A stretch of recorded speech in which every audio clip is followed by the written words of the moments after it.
Hi everyone, my name is Tom Mitzoff. I'm one of the Bitcoin coaches. We're here to present you the Bitcoin Apprentice Training Module number 2, the history of Bitcoin. In training module number 1, we talked about just what Bitcoin is, gave you a thorough examination of what is involved and why it exists. Now the history is coming up in this module, and if you missed module number 1, there's a link to it below, and we recommend that you start there. If this is the first part of the course you're seeing, we recommend you start back with module number 1 and then move forward sequentially.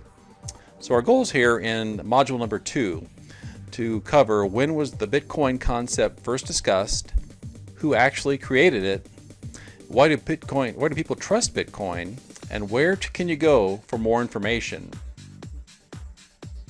The first discussion of Bitcoin was not in that name specifically, but it occurred in 1998, and that was about the time when the internet itself was gaining traction. If you'll remember back then, that was the time when people were talking about the information superhighway, and it was pretty primitive by today's standards, but at the time it was really quite revolutionary.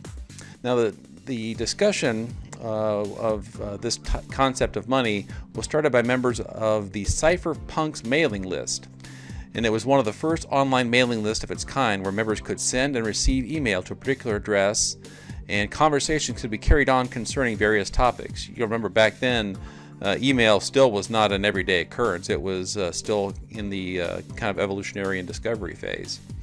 For the first time, this type of communication allowed people from all over the world to communicate on various topics that interested them. They didn't have to be on the phone, they didn't have to be on a conference call, they could sit in front of their computers and have these discussions back and forth. Now, one of those topics that was the concept of online currencies.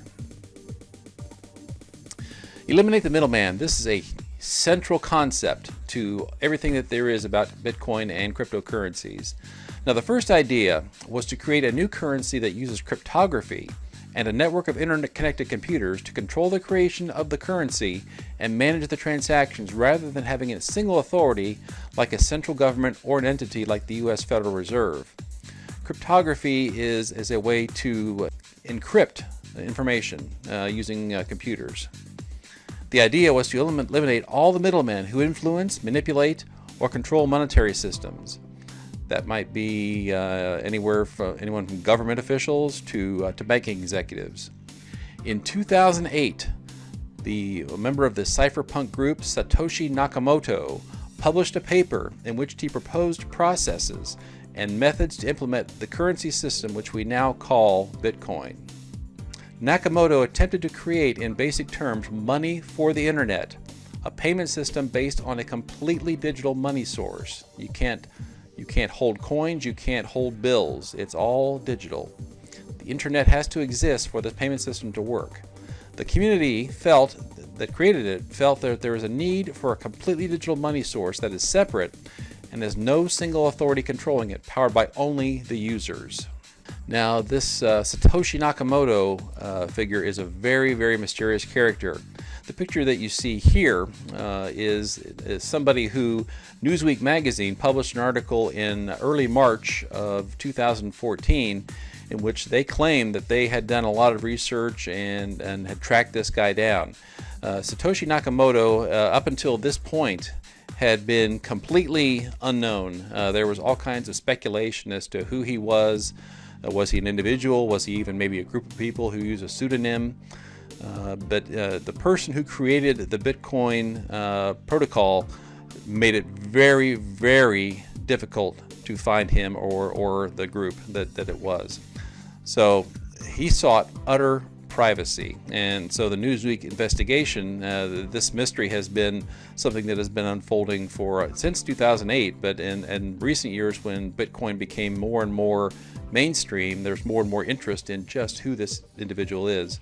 So as we said, there is no definitive proof. Newsweek claims that they had a reporter who met him at his door, at his home, and the reporter asked him about Bitcoin, and his response, according to the reporter, was, I'm not involved with that anymore. I've turned it over to other people.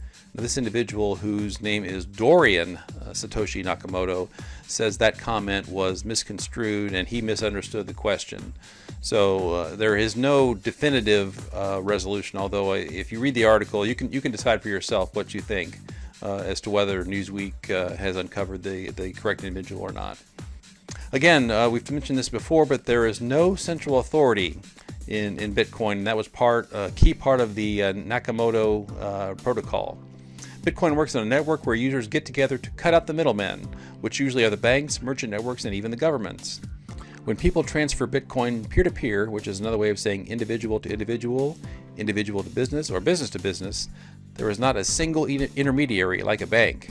The network helps to ensure that the transactions are valid. A Bitcoin transaction goes through a confirmation process in which it is validated numerous times in a process called mining. Statistically speaking, you can count on a Bitcoin transaction being valid within 6 confirmations.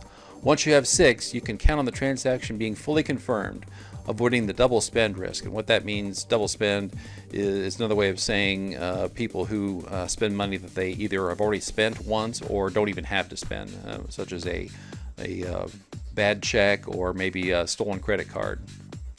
Government regulation has been a huge topic regarding Bitcoin in recent months. The governments are trying to figure out how they should or can regulate the cryptocurrencies to help protect consumers and assure compliance with laws and taxation. Right now, since there is no way to track officially Bitcoin transactions, it is not being taxed, at least not by the governments officially. Now, people can self-report their Bitcoin earnings and losses, but like you, for example, if you work a job in the U.S., your earnings and your taxes are tracked by your employer and by the IRS. With Bitcoin, none of that infrastructure is in place yet. So, and the people who have created it obviously like the fact that there is not this government regulation or this aspect of it. At this point in time, regulation would be limited to the transactions when you exchange Bitcoins to your local currency.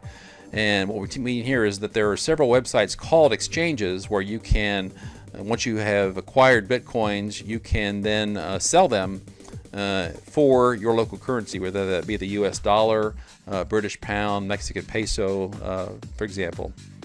Now, unless Bitcoin has been either outright outlawed by a government or fully accepted as legal tender by a government, there is not much control or regulatory power that the government has in either case.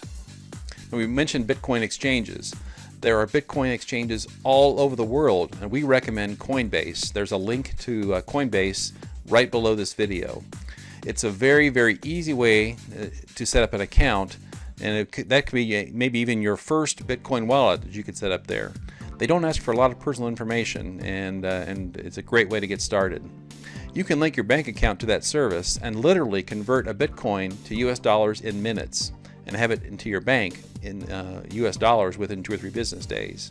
Now, also with Coinbase, you can link a credit card to your account and you can purchase Bitcoin instantly. You don't have to wait the 2 or 3 days. Again, we recommend highly that if you're just getting started and you want to have a really easy way to purchase and exchange Bitcoin, try Coinbase. There is a record for all Bitcoin transactions and it's completely open to the public. It's called the blockchain. Even though Bitcoin ownership is anonymous, we know how many Bitcoins there are in existence at any one moment thanks to this public blockchain. We know exactly how many there are, unlike governments which have to publish their monetary statistics only on a quarterly basis and are subject to frequent revisions and restatements. So we really never know at any one time just how many US dollars there are or British pounds. We get estimates and reports every few months, but with Bitcoin, if you have the ability to read the blockchain or hire somebody who does, you can know exactly how many Bitcoins there are and what their value is. Decentralization. No organization or individual can control Bitcoin. The network is secure, even if not all the uses and users can be trusted. And that's a key point because you probably have heard along the way There have been cases of individuals who have lost Bitcoin due to theft or fraud, due to computer systems being broken into. Now, this is not due to a flaw in the individual Bitcoin protocol or program. This is due to programs or problems with the individual websites, such as certain exchanges or other wallet providers who have created websites to function within the Bitcoin protocol. This is what would be considered to be an evolutionary process. It's still relatively new. People are trying to figure out how to make it work, and while you have people who are of the best intentions who are doing good, you also have, like in any other aspect of our existence, there are thieves and people who are looking to take advantage of weaknesses, and so they're out there. And that's one reason why we've mentioned in our previous module how important it is for you to understand that you are the bank here. There is no bank to call if you have a problem. You're it. So it's important to go through all of these modules and to make sure you understand it completely before you take a big dive into the Bitcoin pool. Our next module, Module 3, is how to acquire Bitcoins. Right now, if you went to Coinbase and you have a wallet, you have a wallet, but you don't have any Bitcoin. So we're going to tell you how you can go about getting some. Thank you so much for watching this module. We want to remind you that if you'd like to learn much more about Bitcoin, there are the additional modules in this Apprentice course, and we also offer the Bitcoin Mastery course from BitcoinCoaches.com.